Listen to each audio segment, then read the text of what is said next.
Hello, this is your beloved, the one and only Milsey giving you the Bronx tonight. And I know you're asking, who is bright enough to give me a TV show? No worries. You can all blame Miss Raiden for that, but something that isn't Miss Raiden's fault is the environmental racism that individuals in the Bronx combat every day.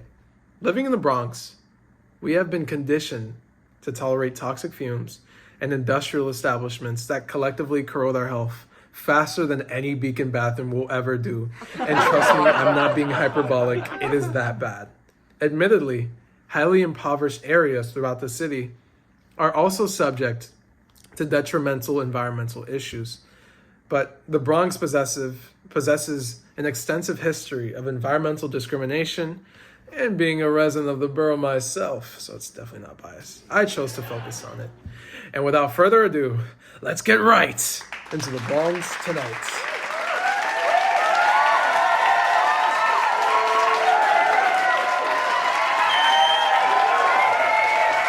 So, what exactly is environmental racism?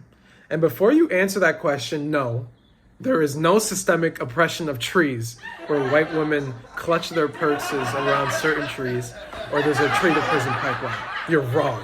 Trees do not face any racial oppression from what I know of.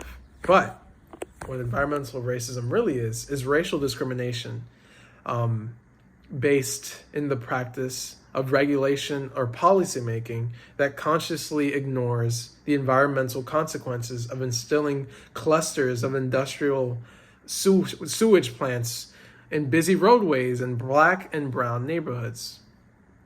And in New York City, the majority of Black and Hispanic neighborhoods are being disproportionately impacted, reside in the Bronx, more specifically the South Bronx. In fact, the South Bronx neighborhoods, Mott Haven and Melrose, had 3 times as many hospitalizations for asthma than the rest of New York City, and 1.5 times as many as the rest of the Bronx.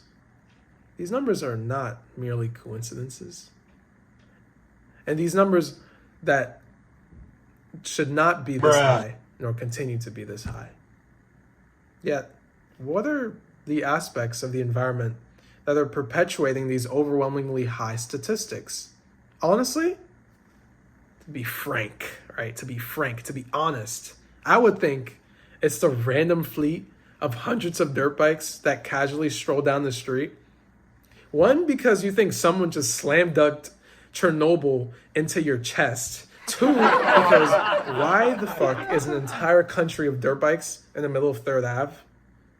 Like, where are you going? Are you guys really happy seeing that same ugly ass tree and rock in St. Mary's?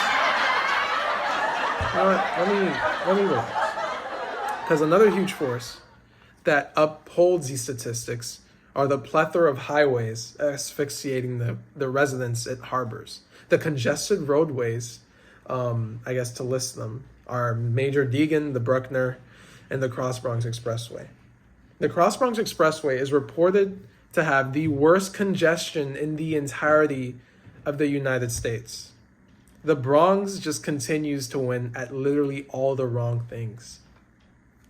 Also, these highly impoverished communities beckon the existence of poorly maintained housing standards that perpetuate high rates of asthma. These oftentimes neglected structures fail in guarding their tenants against harmful environmental secretions that trigger asthmatic attacks. And just to name a few triggers, there's mold, smoking, pest infestations. So you definitely know that is very prevalent, not just in the Bronx, but also in Brooklyn for sure. And dust. These high and often untreated industrial emissions result in Bronx children historically having more asthma-related emergency department visits than any other borough. But these visits aren't enough to stop asthma mortality. For instance, highly impoverished individuals tend to seek care through emergency departments to be treated immediately. However, by virtue of a few factors that possibly prevent continued care for these patients, to list them, there could be barriers in terms of language, cultural differences that could all prompt these impoverished individuals towards the increased risk of their mortality, as there is a hazardous and potentially fatal lack in continuity of care. In Metropolitan Hospital in the Bronx, a physician notes that our physicians and physician assistants speak to repeat patients in the ER and make appointments with them, yet only 10% of them actually follow up. Through this quote, it's important to note that the quality of healthcare encompassing South Bronx residents is completely abysmal. It's so bad. I personally attended Lincoln Hospital, which is like a huge brick brown building located around 3rd Ave, which is already a major red flag. It even has 2.6 stars and 686 reviews. And I'm already surprised they had like 686 people alive in the first place. But the fact that they were willing to put aside their time, put aside the effort, right, to completely shit on a hotel on Yelp just shows you how bad the quality is. Like, I know it may be named Lincoln, but trust me, we do not want to end up like him. Please.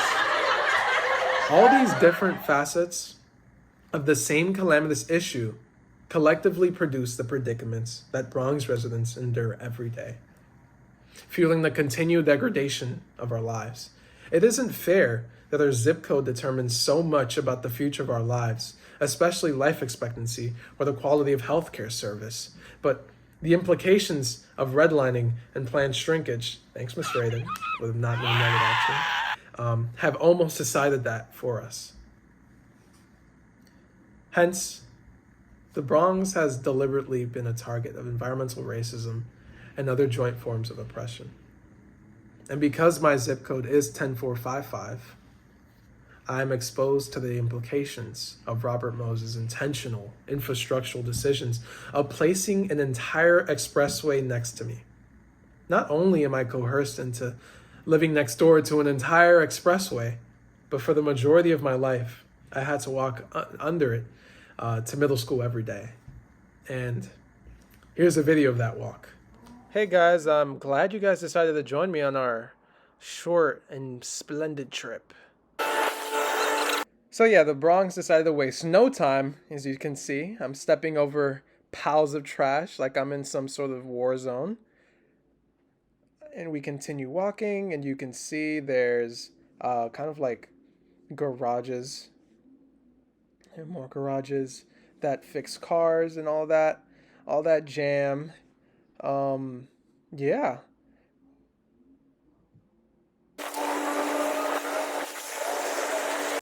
This is a usually busy scrap recycling place that isn't so busy right now because it's closed.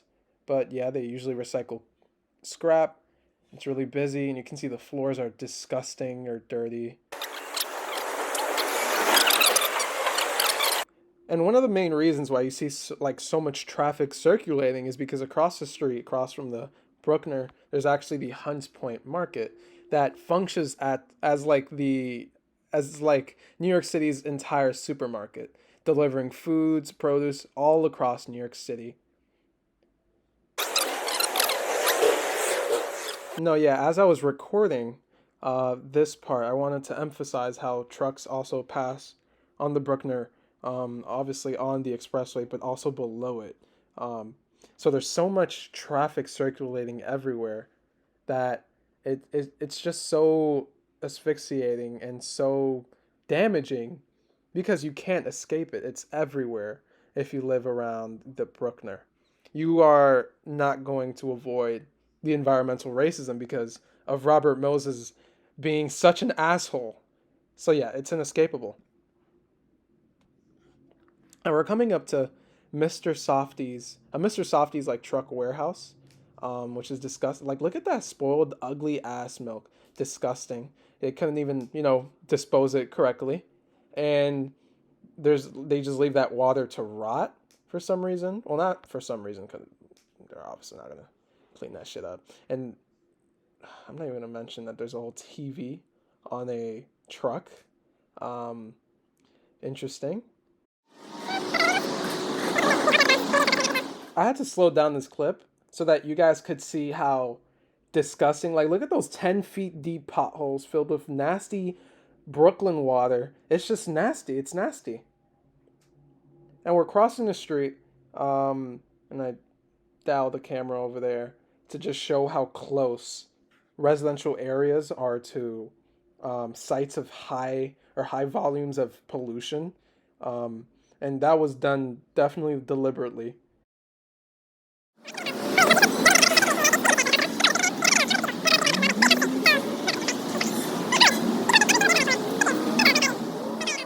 It's also important to mention that I filmed this in May, so it's allergy season. And because it's allergy season, that means there's airborne allergens that can trigger asthma attacks. And that's one of the reasons why the Bronx is leading in asthma hospitalizations is because of allergy season. And you got to feel bad for them because there's a slight chance they might be taken to Lincoln Hospital. And once you're in Lincoln Hospital, trust me, it's like it's done. It's done. Like there's no point in hoping for anything. It's finished. Ah, yes, of course, yeah. So, being on any street around the Bruckner means that there's going to be a fucking car parked there for absolutely no reason. And we're here. We have arrived. And you can see a gas station, a McDonald's, and a truck warehouse. So it's just crossing off the checklist of making sure every family lineage here has cardiovascular diseases. How wonderful of them. That's awesome. Thanks, Robert. Just already breathing in this air. It just feels so heavy. What? Wow. It just feels very heavy. Despite us being next to a park. So we have reached the end of our journey. And one last note is just to look at all these trucks commuting within the residential area of Hunts Point. And that's just solely because they have to come from the Bruckner and cut through these residential areas to reach their warehouses. They're either like, I can't even give you a direction because they're everywhere, right? So they can like take a left, maybe take a right, and they'll end up at some radioactive whatever sewage plant, right? So yeah. Yeah, so I'm gonna send it back to you, Milsey. I feel like half my lungs are already filled with some sort of like radioactive ass shit. So this has been Milsey, and I'll see you later. Hi guys, welcome back. I hope you guys enjoyed that video that I made for y'all, documenting like my journey from middle school to my house and the environmental racism that I've faced for like the majority of my life. But since we're already on the topic of environmental racism, how about a chance to meet him? Welcome onto the stage, environmental racism. Take a seat. Take a seat. Have a seat. Thank you, Milsey, for having me. Of course. How do you feel, by the way, about the bridge? I'm sure you've seen it. It's like 5 feet away from your house. Yeah. The audacity on you. I actually have a lot of thoughts. You obviously think that it's good, right? Thank you. What made you think so? Maybe because you hate black people? Milsey, I don't hate black people, okay? A lot of the people who built the bridge were actually, in fact, black. Yeah, when it comes to our minimum wage job, we are actually pretty diverse. Well, I'm glad you've chosen to be diverse in all the right places, but I guess tell me a little bit about yourself, man.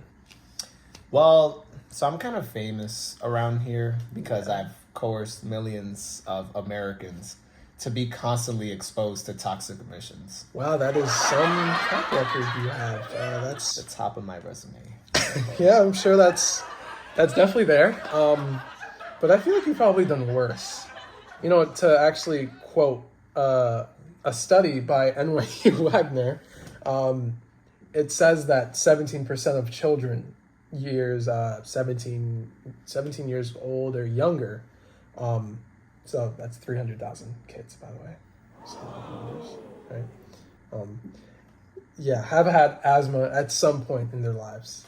Bingo. Okay, well, I don't know what you said that. And also the hospitalization rate is 21%, and that's 21% higher than the national average, actually.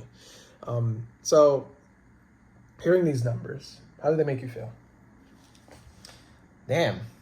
Is it 21%? Is it really that low? I mean, the goal is for it to be so high that it's not even called asthma anymore. It's just breathing. Okay, well, that's some goal you have. And I was kind of hoping the Bruckner would maybe help bring it a little higher. no, yeah, the Bruckner definitely helps. Definitely helps push those statistics to be very much in that high range. And the person to blame for those statistics and is actually Robert Moses, who constructed the expressway, the one that's right there. So, fuck you. But, sorry, I'm getting off track. Robert Moses, the homie. Okay, Robert Moses was an urban planner who developed the vast transportation infrastructure that New Yorkers use to this day. Whether that be the Bruckner or the Cross Bronx Expressway, racism was embedded into his work and manifested itself through the particular placement and not so subtle design purposes. So, yeah. So in a way, he's kind of like my father. Yeah, as you guys both collectively kind of like battered any thought of remedying any racial disparities. In other words, you are responsible for bulldozing Black and Latino neighborhoods, for the construction of parks, some parkways, and those parkways have prevented minorities from accessing certain beaches. For example, you guys have constructed a bridge so low that it renders city buses just useless, incapable of accessing Jones Beach, which is low-key good because who wants to go to Jones Beach? But anyway, sorry. Thus, Robert Moses despised the idea of Black and brown people, poor Black and brown people, so much that he refused to invest into public transport, and as that wouldn't fit into his car-centric plan. Are you still with me? I mean, car-centric plan. Okay, well. This is boring. Like, do you do yourself? I have more important things to do. I have kids to give asthma to. Okay? Yeah, I definitely hear that, and I don't want to get in your way, I guess. So I guess to get you back on track into doing your business, I have one final question for you, and it's if there are any bills or organizations that have absolutely shivered your timbers. Well, I'm kind of glad you asked, actually. New Jersey passed a bill in 2020 dictating that prior to permitting the construction of an internal establishment, the applicant must provide a thorough report evaluating their cumulative impacts. Basically, meaning that they will not exacerbate pre-existing environmental issues and not continue overburdening the neighborhood with pollution. Yeah, which sucks. But New York took note of this, and New York being New York, couldn't let New Jersey be better than them. So a year later, the New York legislature, it's a bit of a mouthful. Yeah. Not of air, though. Oh, well, yeah. Mouthful of air is the last thing I want to make sure people know. Yeah. But New York legislature passed a similar bill, and as you can tell, I'm pretty bummed about this. No, yeah, I definitely see. Well, I mean, I guess I'm really sorry about this. I mean, it's all right. It's not really like it hinders me that much. Yeah. Like, let me put it in this analogy. It's not going to be stupid, right? It's going to be coherent, maybe? What? No, why would it be stupid? Okay, well, I guess carry on. Yeah. Okay. So yeah, like, I'm taking a shit, right? Yeah, I'm all ears. Yep. So yeah, like, I'm shitting everywhere, right? And then the poo-poo police comes to me and says, I can't poop here anymore because people started developing tuberculosis because of the way it smells and it's affecting the neighborhood or whatever. But the poop is still there. It's being transported all over the city. So, like, what is it solving? Nothing. Honestly, they should just, like, still let me take Okay, it. yeah, that's enough. I think we've all heard that. We have all understood what you're trying to say, oddly enough, through all the interesting phrasing. But I guess I wanted to address one point. You said that this bill wouldn't solve anything, correct? Yeah. Okay. Here's the thing. Through using your interesting phrasing, what it solves is that it stops you from continuing to pile on your tons of shit onto the same area, right? So it stops you from piling on your shit onto these already overburdened neighborhoods. So it just prevents the shit from getting even worse. You understand what I'm trying to say?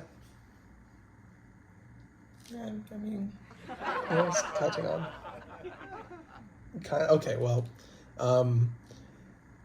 Okay, well, environmental racism, I'm so sorry, but running to my time over here, I think, time, it's time for you to leave.